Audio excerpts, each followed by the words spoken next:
আচ্ছা আর্মি, তোমাদেরকে একটা আমি প্রশ্ন করি। আচ্ছা, তোমরা কি কখনো আমাদের 7 রাজার মধ্যে কাউকে কখনো স্বপ্নে দেখেছো? তো আমি দেখেছি, ভিকে দেখেছি, অনেকবারই দেখেছিলাম, কিন্তু প্রথমবার যখন দেখছি, রাতটা ছিল বৃহস্পতিবার রাত আর দিনটা ছিল শুক্রবার, মানে হচ্ছে 20-21 ফেব্রুয়ারির মধ্যরাতে, মানে আজকে। তো সেই দিন সকালে ঘুম থেকে উঠে আমার ভিতরে এমন একটা ফিলিংস কাজ করতেছিল, সেটা আমি তোমাদেরকে বলে বোঝাতে পারবো না। মানে পুরো দিনটা আমার অনেক হাসি খুশি গেছে, পুরো দিনটা আমি মুসকি মুসকি হাসছি।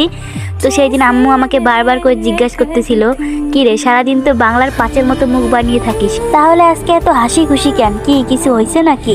তো আমি আম্মুরে কেমনে বোঝাই যে তার মাইয়া তার জামাইরে স্বপ্নে দেখছে, তার জন্য তার মাইয়ার মনে ফুল ফুটছে।